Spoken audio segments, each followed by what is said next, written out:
So our lead this hour, and that's how you start an NBA Finals. Game number 1 right there in Oklahoma City. And our lead story, the opening act. The curtain went up on the 2025 Finals, and as the Pacers were massive underdogs. How big? Everywhere I looked, this is going to be a 4-game series. Gentlemen's sweep, 4-game series. Pacers just can't keep up. They cannot keep up. And that's why they play the games. But they rolled into Petticoat Junction there, played date with SGA and the Thunder. And I'm going to assume the position you are not watching. I'm going to assume the position that you maybe tuned over a little bit, but you weren't watching the whole thing. So the NBA's most overrated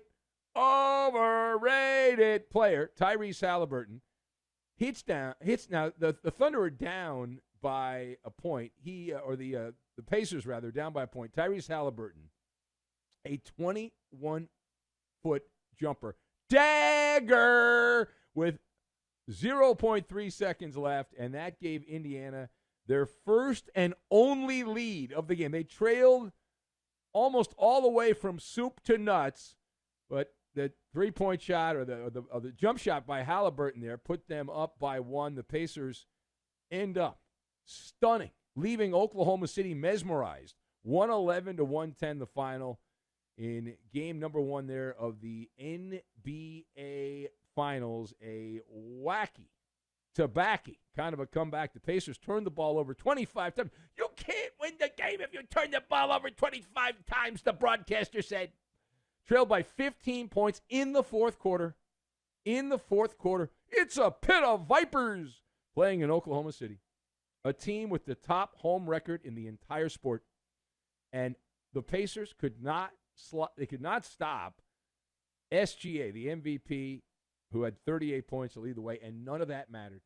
None of it mattered because Halliburton, his basket, was the great eraser on the chalkboard there as Pascal Siakam led the Pacers with 19 points. Obi Toppin. I had jotted down, well, this is not a good night when I keep seeing Obi Toppin hit shots, but it turned out to be a good night.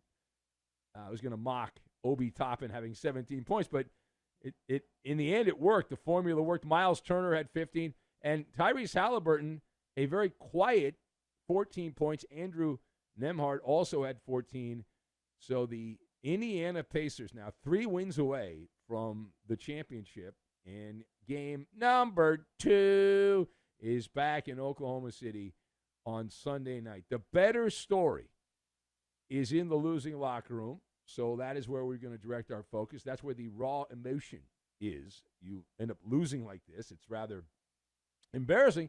So let us discuss, and we have some audio, a little flavor flav for you, get a little taste of this. Here's SGA, the MVP of the NBA, commenting and says that there was a lesson learned for the Thunder. Take a listen. I don't know. It happened so fast. I feel like we got matched. He got down going right, pulled up from midi, and knocked down the shot. I don't know. It didn't feel like anything crazy. He just made a play with the time winding down. We had control of the game for the most part of it. Now it is a 48-minute game, and they teach you that lesson more than anyone else in the league, the hard way. Did it the harder way, but not the Tim Hardaway. Here's more from the MVP of the NBA, SGA, who says, even though it says NBA Finals and there's no other games, these are called island games because they are the only game in town in that sport. But SGA says his mindset is, it's all the same. As much as we can, we just got to treat it like every other game. Every other situation we've been in, yes, we haven't been in this situation, but it doesn't mean our character has to change or what we did last time. It's still basketball. It's still the game of basketball that we grew up playing. The rules don't change just because we're in the finals. So it's like we've been in this situation before. In the other situation, we handled it well. We were better for game 2, and that's the goal. It's all about the goal. It's all about the goal. So it's all about. Well, the Thunder coach, Mark Daigneault there, he talked about the fact that you just rinse it off and move on. Take a listen. In games, in series, if you make it this far, you have to endure, to do that, and it gives you rich experiences that you can draw on. So the biggest experience we've had is understanding that every game's a new game. The most important game in this series is always the next one, regardless of the outcome. We would have liked to win tonight, but tonight was a starting point, not an end point. There's a lot of things we can improve on. There's a lot of things I'm sure Indiana thinks they can improve on, and now the series starts to evolve. So would have liked to get the game, but need to be a better team in game 2. Okay, so that's my philosophy, right? The most important monologue is the one I'm doing right now. I'm not worried about next hour. I'm certainly not thinking about hour 3 or hour 4. You think I'm worried about the Sunday and the Monday monologue or the podcast I have to do later today, or maybe the podcast I have to do on Sunday or the Saturday pod? No. I'm focused. I'm in the moment. I am in the moment right now. So let us discuss the question as I do the monologue right now. I'm not worried about game 2. I'm worried about this game. So who is the biggest donkey for SGA's Thunder? The Thunder from down under. All right, so my thoughts on this have got Brazilian butt lift, Quick Trip, and Netflix. And we will combine all of these things together, and we are going to make the gabagool. We're going to make the gabagool. All right, so Oklahoma City didn't have one donkey. They didn't have two donkeys. They had a herd of donkeys. From up 15, 9:42 to go, you nurse that like a baby. 15-point lead, 9:42 to go. Good teams don't blow 15-point leads with 9:42 to go. So let's get a team-wide dunce cap. These guys all like to take photos together when they win, right? When they lose, do they all stand around and stare at the camera and throw towels around? No, only when they win, okay? So the autopsy of a gag. The autopsy of a pratfall. This was a vaudevillian choke job. And I'll mention the three stooges here: Jalen Williams, Lou Dort, and Chet Holmgren. The pilot and the co-pilots of, that's right, the Vomit Comet. They were right there in the cockpit on the Vomit Comet. Now, as the Thunder closed the game, they were, again, up 15. They were outscored in the final 9 minutes and 42 seconds, 32-16. 32-16 at home by the Pacers in the NBA Finals. And how did the pilot and co-pilots do? Well, Williams and Dort and also Holmgren combined to go 0 for 7. I didn't play in the NBA. I don't think that's particularly good. Oh, you're being too difficult. What's wrong with you, man? What's wrong with you? You're being a hater. Okay. Well, they had 2 points.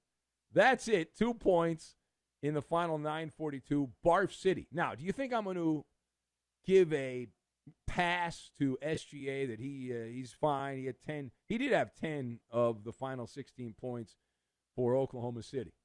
Nope, because he visited the brick house. If you watch the end of this game, Oklahoma City had the ball. They had the chance to put the game on ice. SGA took a jumper, a little baby jumper, and it was a brick house. Could have sealed the game right there, and then Halliburton came down and said, "Dagger!" He said, "Dagger!" Now, of course, I'm happy about this outcome. I want to see Indiana win this series. Not that I have any skin in the game here, but this game one validated several of our long-standing hypotheses on sport. That stats tell you what has happened, not what's going to happen. Now, for reference, the Thunder, I kept reading different articles, different stories online about Oklahoma City and people's giving their opinions. And the general consensus by people that claim to be smarter than you and I is that this particular Oklahoma City team was so stacked, it was like they went out and they got the Brazilian butt lift. I mean, they were just, man, they were in charge. They were strutting down the catwalk, shaking their tuchus, their badunkadunk, and they went out there. A Godzilla-sized favorite, Oklahoma City, 36-1 at home with a 15-point lead this season, 36-1 when they went up by 15. And you're in the NBA Finals. You had SGA, your MVP, home cooking, and none of it mattered. None of it mattered at all. Also, most games are lost, not won. You have to finish the race. The Thunder didn't get her done down the stretch, and they suck any time you cannot suck, and so they lose. Now, turning the page. So what does this game do for the Pacers, and what does it do for individually Tyrese Halliburton, as he was the guy playing hero ball at the end? So we'll start with Halliburton. Why not? So this is another pillar, building the pillar of a legend who was the most overrated player, as voted by his peers, not the media, not the coaches, by his fellow players. They thought he was overrated, and now he's gone out there and he's stopped at the quick trip. It's classic myth-making, right? Raising your Q score up, up, up. And you think of some of the great folk heroes in America. Johnny Appleseed comes to mind here. Now it's Tyrese the Terrible, the cold-blooded assassin in clutch time, as he has gone to In-N-Out Burger, and he has gotten a 4x4. That's 4 game-winning baskets in 4 playoff series. Halliburton hit the game winner in the final 1.1 second of every round in the playoffs. He did it against the Doc Rivers Bucks, the Spida Mitchell Cavs, the Jalen Brunson Knickerbockers, and now the SGA Thunder. And you take a couple of steps back. So what does it mean for Indiana? Well, no playoff series truly begins until the road team wins. And so, okay, we check that box, done. And what it does is it puts the pendulum on, and really the chokehold on, Oklahoma City. Because the Pacers have now set the tone. And all these people who were writing these wonderful stories, just licking the toes of OKC, the Pacers went out there and did trail for 99.9% of the game. But it doesn't matter. All you remember is the outcome of the game. And it doesn't matter. You don't get like half a win if you led most of the game. And Indiana went out there and had a nice candlelight dinner. And they had the mood lighting. And everything was good, good vibrations. And they went out there and they win the game in the end. All right, now, last word. To the State of the League address as the NBA Finals were underway, Commissioner Adam Silver, he represented the Lizard people, and he spoke to the assembled NBA media. Adam Silver making it clear that he has no interest, none, in taking a machete and shortening the 82-game regular season, saying, quote, I don't really see the benefit, Silver said, to reducing the number of games. He went on to say, people used to say you should reduce the number of games because it will lead to a reduction of injuries. If that were the case, you'd think you'd have more injuries in April than in October. We don't see that. Silver continued his diatribe. He said, or you'd think you'd see more injuries in the playoffs than you do in the regular season, but we don't see that either, close quote. Okay, so Adam Silver just dismissing the idea of shortening the NBA season, saying, again, I don't really see the benefit. What is he really saying? Like, we know what he said, but what was he really saying? So he's saying it does not compute. The math ain't mathing here. So he's talking about cold, hard cash, those crispy, new, fresh $100 bills. That's what he's talking about. This is all about those sweet, sweet television dollars. And Adam Silver is like running a production company for Netflix there. It's an 82-episode docuseries with sneakers. Load Management, the series. It goes on and on and on. So if you were to take that aforementioned machete and chop, chop, chop, chop, chop, and chop away, 10 games. So you now have 10 fewer items to sell. Your inventory's gone down. And so, okay, that's fine. You that's 10 games you can't get money from ESPN, NBC, Amazon, or whatever the other streaming service they come up with here. So that's the benefit he doesn't see, because it hurts what? The bottom line. It's all about the bottom line. You can do all the charity you want. You can be the wokest of the woke, but ultimately you're not that woke when you have a product and you don't want to cheapen the product because you want to make that money. The NBA regular season, in so many ways, it's like watching C-SPAN. In Congress at C-SPAN, it's millionaires. Most Congress people are millionaires, taking days off, not voting, not showing up to their work, for month after month after month. And Adam Silver knows also, and this is actually something I truly believe in here. Adam Silver knows that you cannot chop enough games off the schedule because of load management. It's baked into the DNA.